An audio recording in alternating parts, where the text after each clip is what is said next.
जय हिंद दोस्तों। आज इस जल की कीमत लोग नहीं समझ रहे हैं।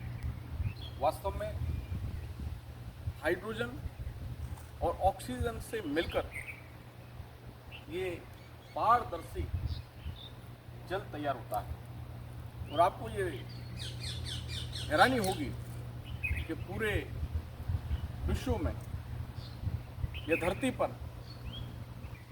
केवल 2.5%, आप समझ रहे हैं 2.5% पीने योग्य पानी है, लेकिन फिर भी लोग पानी की कीमत नहीं समझते और लाखों लीटर पानी ऐसी नालियों में रोडों पर बहता हुआ मिलेगा।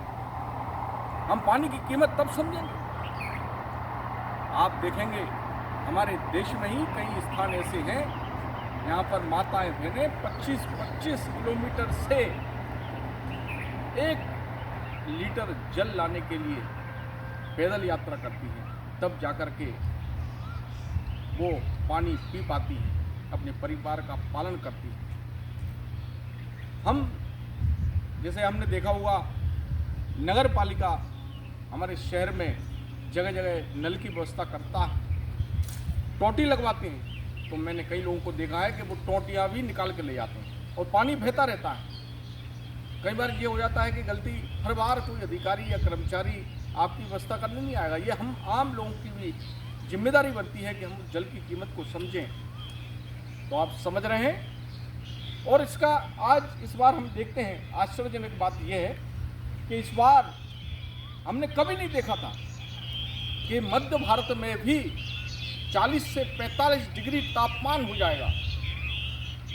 मैंने 40 डिग्री से ज़्यादा तापमान नहीं देखा है, लेकिन इस बार तो 45 से 46 डिग्री तापमान रहा। उसका मुख्य कारण रहा कि लगातार पूरे विश्व में ऐसा माना जाता है कि एक फुटबॉल ग्राउंड बराबर पेड़ कट रहे हैं, जंगल कट रहे हैं, जंगल नष्ट हो रहे हैं और अब तो जगह जगह युद्ध चल रहे हैं। इसके प्रभाव से ये धरती तप रही है। कई जगह तो ऐसा है कि जब वहाँ बम फट जाता है तो वहाँ पौध भी नहीं उगती, वहाँ पे घास नहीं आती। तो आप समझते हैं पेड़ों की कीमत, उन पेड़ों की कीमत से ही जल की कीमत बनेगी। इसलिए पेड़ों का कटाव रोकना होगा। यदि हम पेड़ लगाते हैं तो जिम्मेदारी बनती है उस पेड़ को भी बच्चों की तरह बड़ा करना पड़ेगा। उसे 3 से 4 वर्ष उसकी देखभाल करनी पड़ेगी, तब एक पौध पेड़ बन पाएगा। क्योंकि पेड़ के आगे हमें पेड़ से ही छाया मिलने वाली है। हम देख रहे हैं लगातार एसी चल रहे हैं, घरों में तक एसी चल रहे हैं, इतनी गाड़ियां हैं उनमें एसी चल रहे हैं, तो लगातार गर्मी पैदा कर रहे हैं।